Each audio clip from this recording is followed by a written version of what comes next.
Hey everyone, welcome to Legends and More, the podcast. I'm your host, Luke Legend. Today I have a wonderful and exciting guest. He is a podcaster and radio host. He goes by Yergs, but his name is Ross Yerger. Ross, welcome. Hey, thank you, Luke.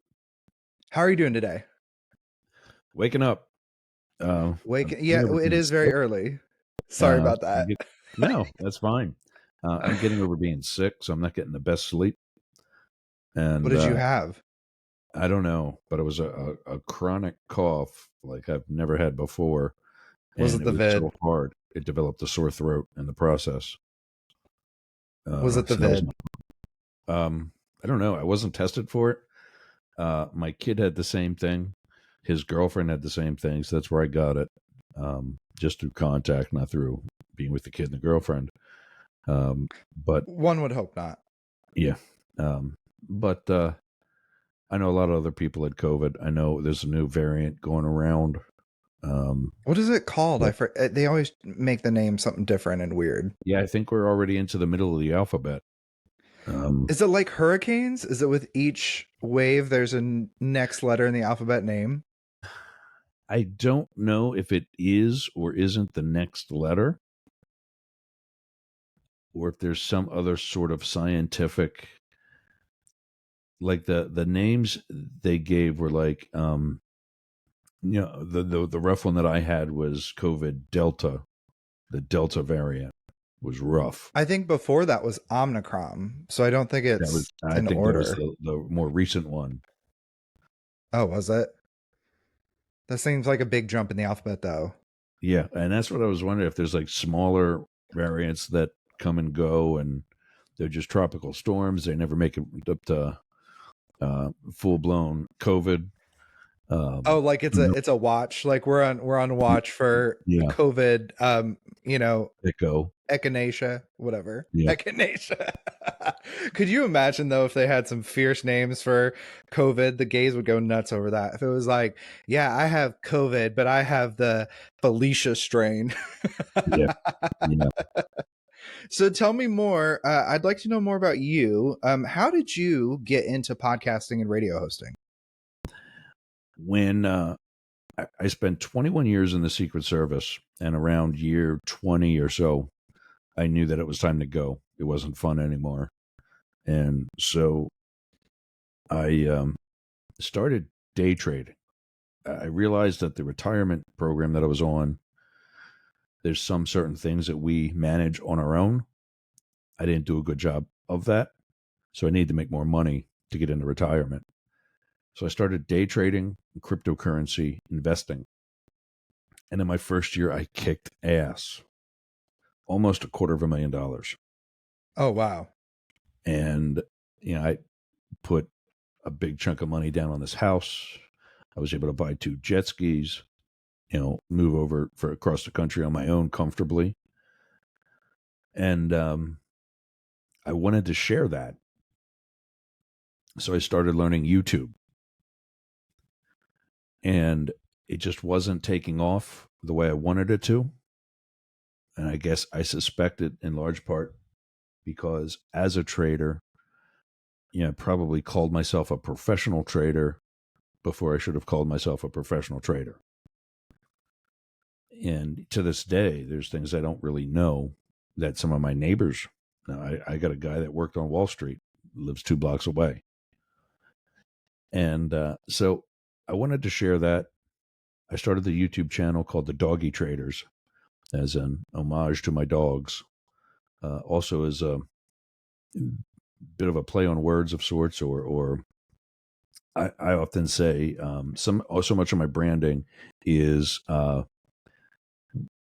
Illuminati-esque, meaning that there's like a On hidden purpose. message behind it. Oh, got it. So there's the reference to my dogs for doggy traders. And if you look at the coin that a friend of mine made for me, the head looks like a combination of my 2 mastiffs. You can see a little bit of Moby in it. You can see a little bit of Matrix in it. But then doggy is also a reference to 2 other actual cryptocurrencies, Dogecoin Dogecoin, yeah. and Shiba Inu. It's a Japanese breed of dog that has its own coin. So it didn't take off, but I was passionate about it. I wanted to grow it. I had Riverside for a while. Before that, I had StreamYard, and then switched to Restream. And I started streaming to all of my social media platforms, not just YouTube. And my Doggy Trader show was live because it was like the end of the workday. It was kind of like Kramer from MSNBC or CNBC, whatever, the finance guy that's got his shirt sleeves rolled up, and Oh, he, yeah, yeah, yeah. He he yells sometimes. he's very animated, and it's kind of like the Kramer for day trading and crypto investing. And it just didn't take off. So I thought, well, I'm liking this. How else can I help people? Because you don't get into what you and I are doing because you want to sit with a microphone in front of your face. Oh, You get God, in it no. to serve your audience. Right.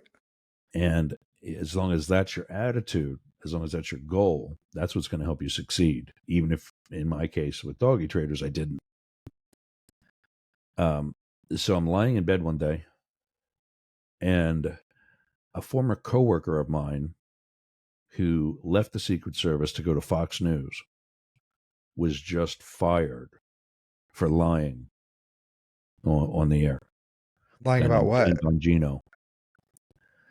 Bongino, very, very conservative talk show host, made some good money at Fox, and then he and Tucker Carlson were both fired in the same weekend. And I said, I just was lying in bed thinking about that. I'm like, I can do better than both of those asshats. I know Joe Biden and the Clintons and the Obamas and the Bushes and most of the Trump family and the Pence family. I was there for a lot of these things that these guys were lying about. We talk about that all the time. Like, you talk with them about the things they lied about?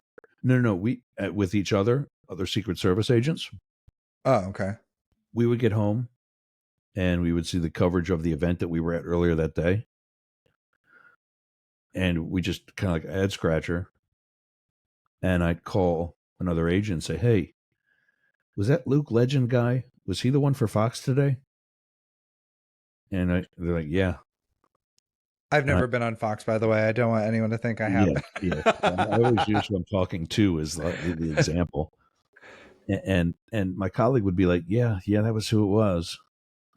Like, what event were they at? Yeah, I don't know. Watch CNN. And they're oftentimes not as accurate either. But so as you said, I can be more honest and more accurate, even if I'm just in this home studio giving analysis and I'm not on site. There's other ways and other feeds that I can get the entire thing and see the whole thing for myself and report accordingly. And not just rallies and such, but other events in politics and world and national and even local news. But how So did you think that people were going to believe your credibility just being a guy in a studio on YouTube? I have a degree in history and political science, so that's my education background. And I was, like I said earlier, 21 years in the Secret Service. So these guys are only talking about stuff because they talk about it every day, and some network hired them. So now they're an expert. I mean, tell me, what does Sean Hannity know about politics? Other than I he's mean, probably as experienced much as I do. at Fox, and same with the gay guy, the silver Tucker fox gay guy. Carlson? No, Anderson Anderson Cooper. Cooper? Yeah, How could they you not don't. remember that name? I actually worked out with him I years I ago. would love to work out with him. Um, I don't need a gym, but I would love to work out with him. yeah, partner stretching. Absolutely. Yeah, but they just sit at a desk and comment, and a lot of it is like, well, that doesn't make sense because it doesn't, and that's okay. But as far as actual expertise or formal training in politics, they don't have it. So not only do I have that formal training, but I was there. I was the agent on the door when Hillary Clinton was being sworn in as Barack Obama's Secretary of State. I was one of Oh, three wow. agents that she invited to the ceremony of life for her recently deceased mother. Oh, wow. I was 20 yards away from Barack Obama when he was being sworn in on the steps of the Capitol. So I was actually there for a lot of these things. Do you ever find like pictures of yourself on the internet, like in the background behind Um, presidents not and not recently, and sometimes the photographers will know us, and they'll send it to us. Here, that's I don't so know. Can I share? interesting. Can I share screens? People are more impressed with the power of example than with the example of power. Oh, is that you behind Bill That's me in Clinton the in the background. picture? Yeah, Wow. Wow. That's that's big. How do you feel that's about knowing that your pictures might be someday in a school textbook? yeah, How do you possibly. feel about that? Um, it's every day. You seriously get used to it. In fact, Huh. the only reason I'm in that picture is because it was kind of very spontaneous. He's actually over top of or actually underneath the quote. There's a gentleman standing there that is the then president of Colombia, Hmm. and they're meeting. I'm the agent on the left. There's another one by the cameraman, and then there's another one behind the uh, Colombian president. And it's a whole. It's always a 360. They're all angles, all over the place, and that's why I'm in the backdrop now. Usually, if we knew that's happening, and I didn't know there was a cameraman there, I would walk right or left, or actually, in that case, front or back a little bit to stay out of the background. Hmm. Um, our bosses don't like when we become a photo op, but Sure.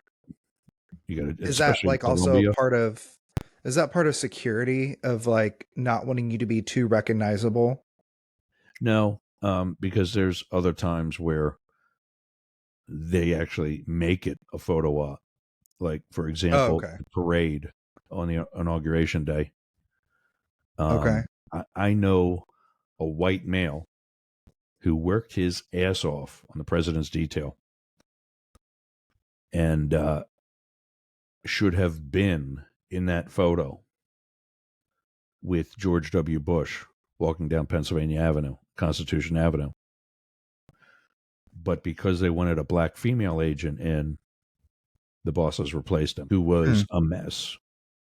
She was not somebody that even belonged on the president's detail, but So it was all about the the and that's diversity part of of it. the politics, right? Is the optics and But what yeah, they're trying to DEI show wasn't even and a thing then, but um, I mean, not at least not to the level that it is today. But the diversity in general, sure. something that they wanted to show because they're going to use that photo for recruiting, Oh, sure. Sure. and So so so tell me how did you get into the Secret Service? I mean, I don't know anything about how they find you. Do you apply? Do they pick you out? How does that work? little of both. I applied. I had no other exposure to them other than that, so I would have had to. But I had a sponsor.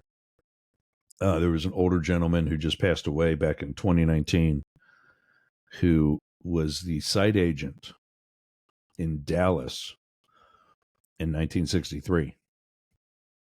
So he was the guy that the motorcade that Kennedy was in was driving to, and they would have made it to him had they not gone through Dealey Plaza and had to go Hmm. to the hospital instead. But he knows he was good friends with an agent named Clint Hill.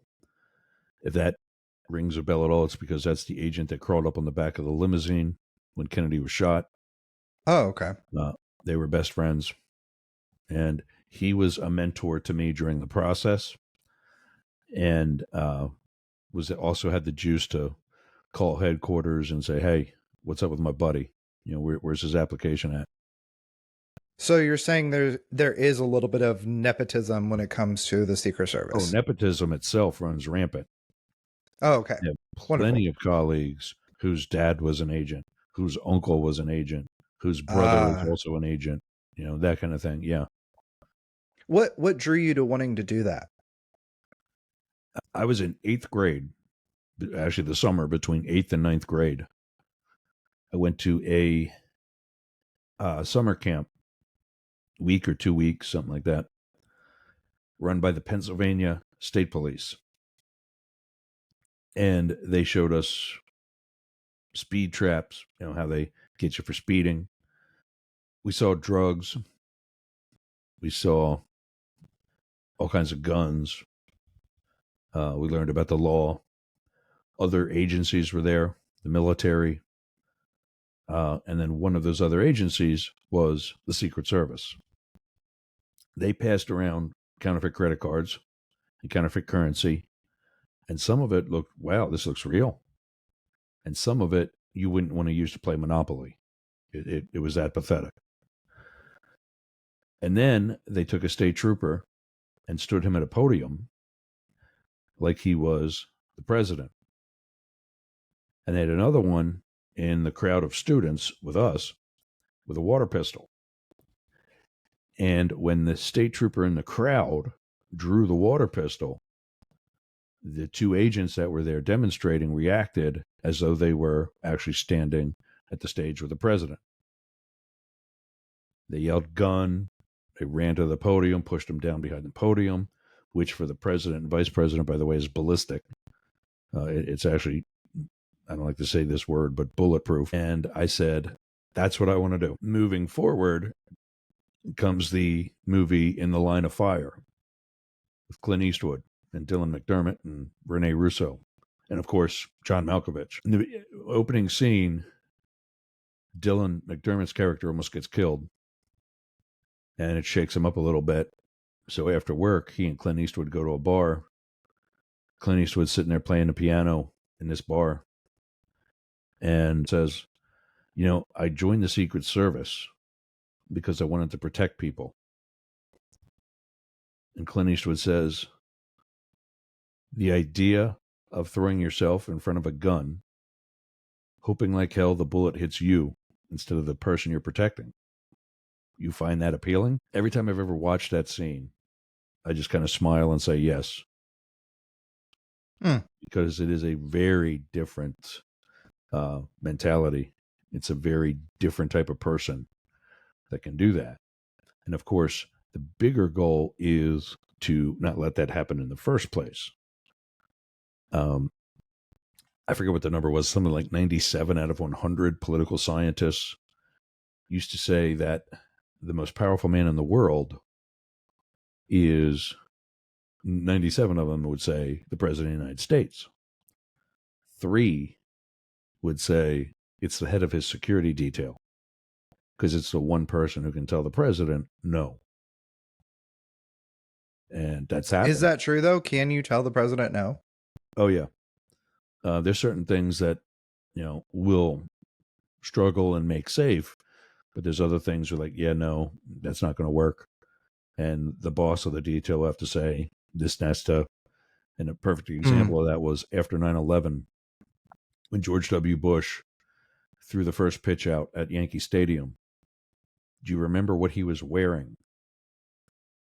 Remember the photo of him throwing? He's wearing a leather jacket, a bomber jacket, with patches from both the NYPD, the FDNY, and the Metro Police for the tunnels and such, the Harbor Police or whatever it was. I forget what it's called.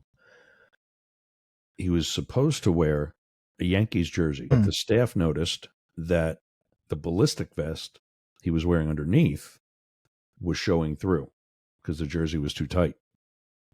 So they said, okay, well, that's okay. We'll just take the vest off. And the boss there was Carl Truscott, He said, no, vest stays on. You find something Right. else. If you don't like, well, haven't you swept the place? Yeah, we swept the place. But it's Yankee It's a post Stadium, 9/11 not the White world. House. Yeah. Right. So we're not going to make that full guarantee that there's absolutely no weapons in here, especially after what's already happened in the country. Right. So the staff found him that bomber jacket, which hid the vest.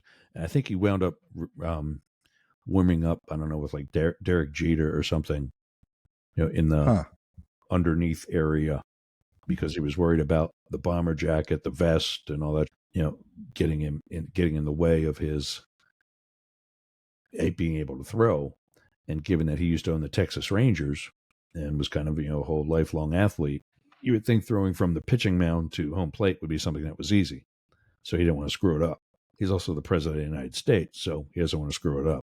Or you can't look. Yeah. Yeah, but he At the did it. same time, I think that Bush also looked stupid many times. Yeah, I yeah, don't know if it could have been worse for him. But it's funny that we look back on stuff like that now and how Bush was, and we just think, wasn't that such a nice time? yeah, yeah. It was such a When nicer world. when Obama came into office, there was a T-shirt that has him on the front of the T-shirt. He's kind of snickering, and the caption read, "Miss me, don't you?" And like with Obama, no. No. Then Trump came along. Oh Lord. Wow. Oh boy, did I miss Bush. Holy moly. I stopped shaving after that. I miss Bush so much. Well, I mean, if you got to have a Republican, I'd rather have him over Trump. For sure. So let me say this, and I think I asked you if I could say this earlier. So all these things that you're saying, being in the Secret Service and getting this inspiration and the story about Clint Eastwood and all this stuff sounds honestly very masculine and straight, but you are in fact a gay man, right? Yes. That's very interesting. How did that? I know some people care, some people don't. Some people it's a big deal, some people it's not. Did that affect any of your time at all in the service? Yeah. Up until I was outed, I was one of the golden children. I got a lot of Hmm. prestigious protection assignments. Um, I was appreciated for the criminal investigations that I conducted. And I ran into another agent in the office who was also gay. And we actually started dating. Hmm. And it got to one of the secretaries, one of the office manager types. And she promised us she wouldn't share that. How did And she find out? she went out drinking with us. And the guy I was seeing trusted her. I went with his judgment. I wasn't comfortable, but okay. Sure. But I mean, it's not like we can pull it back. She knows. Right. But she promised that, because we knew that this was in like the early 2000s. Yeah. And oddly enough, for the stereotypes, I was in San Francisco. And I was there from 2003 to 2007. And this is roughly 2004, 2005. Okay. So it wasn't a time yet Yeah, where no, it wasn't. it was really safe for people like us to be out. And so she promised she wouldn't tell anybody. Monday morning, the whole office knew. That quick. Yeah. Well, that's a gossipy queen. And it Holy was no moly. secret that um, Monique was the one that told everybody. That be And that was the beginning of the end. what happened when people found out? I was investigated 3 times Stop. by our internal affairs of sorts. For what? Whatever. The very first time, it was actually by one of my supervisors on the Clinton detail. And he made no secret about just going around asking other agents if they knew that I was gay. Just But that's so illegal. And so weird. Why do you care? I mean, you're clearly a knowledgeable, intelligent man that knew what he was doing, that was good at his job. Why does I don't understand why it matters. Yeah. I I I mean, mean, how we did have military who have been polled over and over, and all they care about, can that person, man, woman, trans, whoever, do their job. right? That's it. Yeah. We are so far behind as a society sexually in the United States. It's sad. While I was in San Francisco, one of my assignments was to work undercover on the computer online. And I worked, if you've ever heard how the CIA monitors terrorist chat online, I did the same thing for fraud. And we would, collect credit card information and identities, and then turn that information over to banks while posing as a bad guy. A friend of mine who did that type of life said, while you're online, you need to just talk with other people who aren't criminals, just to make your account, your online account, Look more look credible. normal. So Yeah. if you are hacked, it's not all fraud, all identity, all fraud, all identity. And it doesn't scream cop. Sure. That makes sense. I found a Dutch Marine from like the Netherlands. Their Marines are their special forces. There are Green Berets, our Navy SEALs. Okay. Um, and we got to talking. He was in charge of a 6-man team. 4 of the 6 on that team were gay, himself Wow. included. 2 of the 4 were a couple. It was one of oh, two of the four. Got it. 2 of Okay. those 4 were together. Huh. All 6 had played around with each other at one time or another. Even the straight ones, you're saying. Right. Quote unquote. Yeah. Wow. And Well, it no, Europe and has it's this it is sexuality straight. mentality that's Yeah. different. It is straight. It's not a Ron White, the comedian, Oh yeah, talks, yeah. talks about how he and his wife sit and watch, I forget the name of it, but it's a feature episode, or a feature on HBO about sex. And one of the episodes was the porn industry. Right. And he said that they were talking to this one guy. He goes, I just did a scene with 5 other guys, and I'm not even gay. Right. And, when Ron White delivers a punchline, he does it while he's sipping his scotch. He just goes, You're gayer than I am. He says, I wouldn't even know what to do with that many. My point being, that porn model doesn't even, I mean, he's planning in that moment on marrying a woman and having kids someday. Yeah. He's saying he's straight. Yeah. He just had sex with 5 other guys. That doesn't sound too straight to me. And me being an old school gay, I'm like, no, you're bi. You're just leaning towards women. It's like being an independent voter.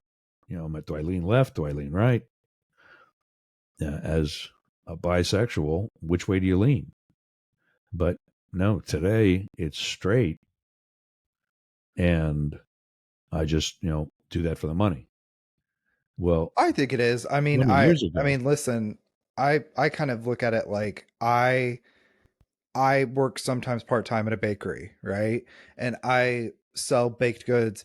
I would never call myself a baker. I'm not a baker. Because people are like, yeah, but you're making baked goods and you're so, but I'm not a baker. It's just a job, right? And I think that Americans have such a compartmentalized thinking about sex and sexuality and here's my thing. I look at it like some people use toys in the bedroom, right? You have a fleshlight. A, a fleshlight it doesn't have a gender, so it's not a female, right? So if you're a straight man that uses a fleshlight and it's a mouth, you know, it doesn't mean you're straight or gay. You're using something for your pleasure, right? Yeah. So I kind of see sex like that because I think you and I both know, both of us at some point have hooked up now with a straight guy, and there's sometimes that, I mean, some of these guys they're really straight, like they're really straight. I remember I have a guy in mind, and in fact, I posted about him not too long ago, just only maybe a couple months on Facebook. I ran into him on Facebook. We didn't talk because we didn't after our encounter we didn't talk. This guy named Hank was straight and just likes to Well, his name is Hank. Of course he was. yeah, oh yeah, Hank, good old Hank, straight, Good and old boy. just like to just like to do like male bonding, which Yeah. is kind of how I looked at it at first. And great body, like Mm-hmm. bodybuilder, not that big, but jock bod from hell. When I ran into him on Facebook, and as I say, ran into him, I just found his account because he was a mutual friend. We had a mutual friend. He had 72 mutual friends with me. Now, he wasn't in the Secret Service. We all know what that means. He ain't from Boyertown, Pennsylvania.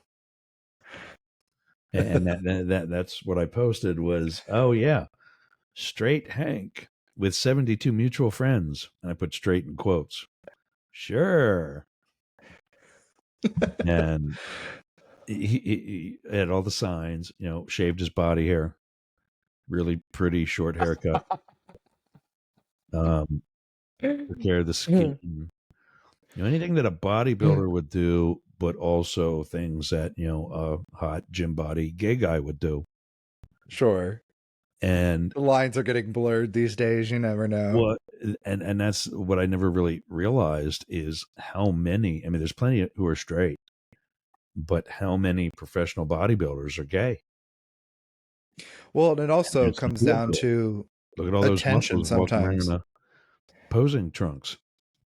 Right. Well, it comes down to attention too, right? Because there's plenty Yeah. of guys that I've seen on Facebook where we've had a ton of mutual friends, and I'm like, "Are you gay?" And they're like, "Oh no, I'm completely straight." And I'm like, they just have a big gay following, and they're cool with it. They're like, "Yeah, Yeah. there's this guy that I follow on Twitter, and he's incredibly straight, never done anything with a dude. He's an adult entertainer, but he follows gay accounts, and the way he promotes himself is by replying in the comments with videos of himself like, you like that, you should come see my content. And he knows what he's What's that? doing, and he's What's that called? very comfortable with it. It's called gay baiting. No, but there's something else too. Like what's the mainstream call it? Straight or gay for pay. No, no, no. When you comment, like if I were to comment about my show in Dan Bongino's thread, Uh-huh. I don't um, know. I didn't know there was a word for it. yeah, because I when I first started my up the middle, the podcast and now radio show, I did that all the time. That was my marketing. And it Yeah. actually worked. That's how you get hate mail. I mean, but it's effective though, right? Like I found him through him commenting, Yeah, and I followed him, and even though he's very clearly straight, he's very comfortable with the fact that he's a gay following because he knows that's what pays the bills, yeah, right? When it yeah, comes to men and women, men spend more money on, adult entertainment than women do, yeah. right? Much more visual. Yeah, exactly. So I think that we're definitely heading into an era where um straight guys have been more accepting, open, and understanding and being comfortable with the fact that they can say they're straight, but they will do something for a guy for the experience, for the money, for, the human part of life. I found a very I had an interesting thing the other day. I was having a really tough day, and this guy that I know, he's very straight, and he I was having a really tough time, and I was having a really bad day, and he was like, "Is there anything I can do for you?" And I I didn't know what I needed. I just needed a hug. But he's a straight guy, and I've been, beat up and had a horrible time growing up being bullied, and that's not something you ask a straight guy is for a hug when you've been the Yeah. bullied gay kid, right? And I said, "You want me to be honest?" And he said, "Yeah." And I said, "Listen, this is gonna sound really freaking gay." And he said, "No, hit me." And I said, "Can I have a hug?" And he said, "Dude, that's not gay." He said, "Of course you can have a hug." And he gave me this big hug, and we were holding on, and we were making it like a lasting embrace, and it felt really good. And for some reason, he turned his head and he gave me a kiss on the cheek. Like it Okay. wasn't Into. sexual. He didn't kiss my lips. It wasn't like a thing, but he just turned and gave me a just right there on the cheek. And it almost made me cry because it was like, it wasn't a sexual thing. It was just a human being thing. And Yeah. the fact that this is a straight man who's very clearly straight, who was just trying to give affection Confident and in that. support. Yeah. And that's what the world needs, right? I think part of our problem as humans is that we struggle with connecting because we divide ourselves so much, right? We're straight, we're gay, we're Republican, Democrat. And it's like some people just need, a nice hug. And I know it sounds gay because some people say that emotion is gay, but that's just more what the world Or needs. woke. Or it's woke. That's some woke stuff, right? But I think that's why America is struggling and not as respected anymore by other societies, because so many other societies in the world, in Europe and all these places are more progressive, and they're like, they'd hear that story that I just told you and they'd be like, yeah, That's the and problem. but Yeah. Americans are like, oh, he kissed him on the cheek, whoa, Yeah. whoa, homo, you know. So I just think that's very interesting. So after you were outed, how did that affect your time? As far as, are you saying they didn't give you as many jobs? Did they start Yeah. to? I know my ability, and there's no reason why I shouldn't have been assigned to the president or the vice president. I was forced to the Clinton detail, as you saw in that picture, Yeah. and that he was former President Clinton in that photo, by the way. Um, and I was given lemons. I made lemonade. Yeah, I made a great time of my time on the Clinton detail. Plenty of people that were on there with me who actually did get moved to the bigger details said there's no reason why I shouldn't have been moved as well. I know that it was because of the fact that I was gay, that I am gay. I had contact, a friend, a coworker in the director's office who was telling me how they would talk about me as the agent with the alternative lifestyle and all kinds of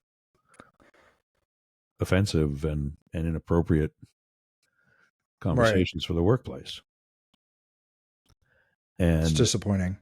there was at even having just been investigated twice. Actually, no, this is what started the third investigation. I'm at Joe Biden's inauguration, and I get a phone call. It's the guy that I used to date, who's Who was the Secret also Service guy? out. But he played the political game a lot better, and so he did better throughout his career. I get a call from him. Didn't say hi. Didn't say, hey, how you been? Because we haven't talked in a while. Just first thing he says, was it you? Was What? what you? I have no idea what you're talking about. What was me? Was it you in the video? What video? Yeah, what video? God. Apparently, around Snapchat, I think it was, some kid drives down from Harrisburg, Pennsylvania to DC Oh yeah, I remember that. And I did I remember tell that. you this story, or did you? No, no, I saw it on the internet. You saw this? The Are you talking about in the isn't that are you talking about the video that leaked of the twink getting railed in one of the was it like the No, no, no, no, no, Congress? Oh, okay. no, no. That was Capitol Hill staffers. Capitol Hill. Okay. Okay, Yeah. gotcha. No, this kid drives down from Harrisburg and hooks up with a Secret Service agent, and he's starstruck that he's hooked up with a Secret Service agent. So he I mean, I takes would his be too, camera not lie. and he does this as he takes a selfie, a panoramic selfie, or actually it was video, with all this guy's Secret Service clothing hanging in the background. Now, it wasn't just suits, because those of us on the parade route were in kind of like uniform type gear, BDUs Okay. and police markings on jackets and such.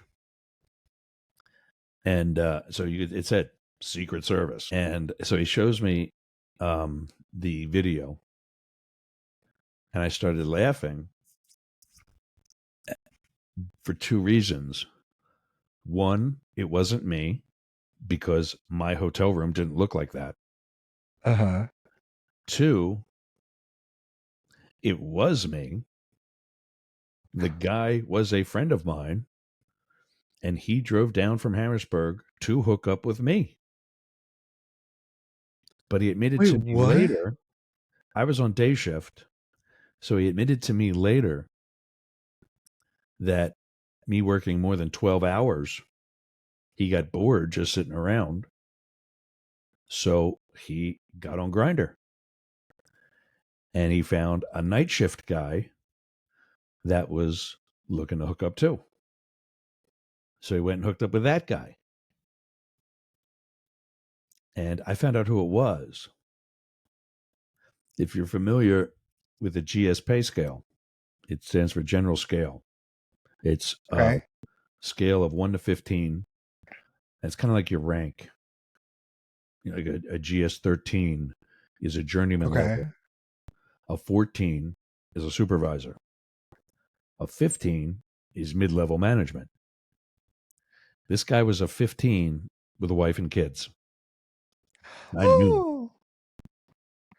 So I'm confused. Was the video your stuff No, behind the selfie? It was the no, other guy's stuff. yeah, But the kid did come down specifically for you. yes. And so when I get back to LA, I was in the LA office at the time. When I get back, my SAC, the special agent in charge, the office, calls and says, "Hey, headquarters is going to be coming out. They're going to want to talk to you." Like, I already know, wasn't me. So they're going to have to keep investigating.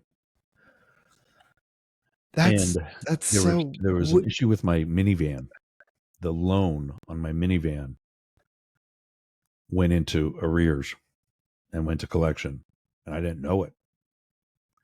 My minivan loan was with the same bank that I banked with. So the payments for the loan were automated auto pay, and it sure. was set up in conjunction with my paycheck. So for some reason, they stopped taking the money. There was never any insufficient funds. It's impossible. And they would later admit this. They would later admit they don't know why they stopped taking the payments. So I'm switching apartments, and my soon to be new landlord does a credit check and sees that for the past 6 months, I haven't been paying my car loan. And of course, it's the 6 months between the end of the summer through the election and through the inauguration. So it comes up on this background check that they've started to update my security clearance, which happens every 5 years. And And they missed one, by the way. They never did. They were so far behind. The one that they did in 2021 that should have been done in 2020 was the one that they should have been doing back in 2015. That's how far behind they were.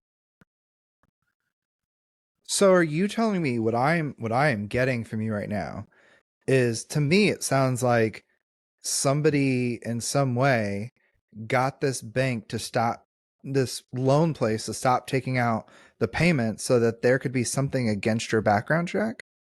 I never thought about that. Somebody else suggested that too. And like I said, to this day, the bank was USAA, and they have not to this day been able to say why that stopped. That You take a sounds look so at the sketch. That yeah. sounds so sketch. Well, they look at the balance and the date of the payment, and there's plenty there.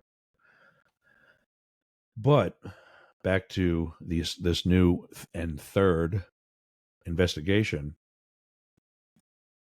they said that the issue was that car loan. And I have to get this straightened out. And this is like, I'm now $18,000 behind. Holy crap, how As- long had it been going no, on? it was only 6 months, but once it's sent to a collection It agency, compounds. no, it's all or nothing. Oh, it's the entire loan. Yeah. Oh, I didn't know And that. I'm like, why do I need to pay this whole thing off now? This isn't my fault. Right. Well, the Secret Service said, well, you need to figure something out because we can't guarantee that you'll be able to get your security clearance renewed. I'm like, and this is spring of 2021. I said, I'm retiring in 6 months. Right. What's the big deal? I'm out here uh, tracking swabs, alcohol swabs, and latex gloves and masks. My responsibility at the office at that time was to make sure the office was properly stacked for COVID materials. I forget what PPE, personal protective equipment. Yeah. PPE. Yeah. I made sure the gym, the bathrooms, the mailroom, the lobby, all that had the proper stash of equipment. And then we kept an inventory in a big room that was a vault. That same place the guns are. And if we were low, it was my job and my boss's job to reach out to headquarters and say, "Hey, we need more of this." So let me ask you, why do you think there's such still a problem in the 2020s with homophobia in higher US government, and do you think that it will eventually change? Slowly, maybe. It's still there now because the Secret Service is good old boys and Sure. conservative mindset. Nepotism. Yeah, nepotism, of course. Yeah. And what's fascinating is throwing yourself in front of a gun is not the normal thing to do. Right. When something like that happens at Pulse Mhm. or an outdoor event like in Israel, you'll figure out who your real friends are because most Do of you them will think be that part of scratching and it, clawing and throwing you in front yeah. of the gun so they can get the hell out. And that Do you is think normal. Yeah, do you think that part of it is a hero mentality? Do you think that on some level a bunch of Secret Oh, yeah. Service It's people want a to lot of be the A-type hero? personalities. And, Uh-huh. and I've always said sometimes the best A-type personality is the one who can take a step back. And, a leader is somebody that brings a lot of good people together and lets them do their job. Not the So, one who has to do it for everybody and be the hero. sure. So But before you wrap up here, what would be your recommendation for people that are trying to find unbiased commentary, opinions? I think online is saturated with so much. I mean, Tucker Carlson has a freaking podcast, but yeah, and so many people believe in him and listen to him. What do you recommend to people to distinguish what's um, real and what's not? um, best thing to do is what I teach on Up the Middle when it was just a podcast, and now again still as a radio show. Do your homework. Don't take Tucker Carlson. Don't take Rachel Maddow as the gospel. And in fact, go to both sides. Watch Tucker Carlson. Know what that side of the political spectrum is saying. Watch Rachel Maddow and know what that side of the political spectrum is saying. And realize that they are both on the extreme sides of each demographic. Sure. Um, my Friday episode, I have a Democratic candidate for Congress and a Republican from Oklahoma City, who's not in government or anything, but his family his uncle was the mayor of Oklahoma City. So, two other political junkies. Sometimes we agree, sometimes we don't. Sometimes it gets heated, but never gets personal, and we always leave the show, still loving each other. So that's a perfect segue. Let me ask you, where can people find you, Yergs? Where can they get your stuff? Anything they want to know, they can find it at yergz.com, YERGZ.com. Up the Middle has links there. Also, yergzradio.com. We have our own station, which is a talk station, positive talk in a negative world. One of the stations we hope your new show will be coming to, as well as rainbowradio.gay or .lgbt, which either one you like to use. Those are the three big sites for me right now. Coming soon will be, put the Mastiff Media is the parent company of all of that, and the web domain will be mastiff.media. This .media is now like .com, .net, .org. It'll Right. just be mastiff.media. Nice. And Well, yeah, wonderful. Well, yeah, thank you so much for joining my me pleasure. today. I appreciate you. I'd love to talk again. I'm sure you have tons of stories about We being can in go follow service up. and yeah, absolutely. Well, thank you so much. And for all my listeners, thank you for listening to Legends and More. We will be back next week for another episode. I'm your host, Luke Legend. We'll see you again soon.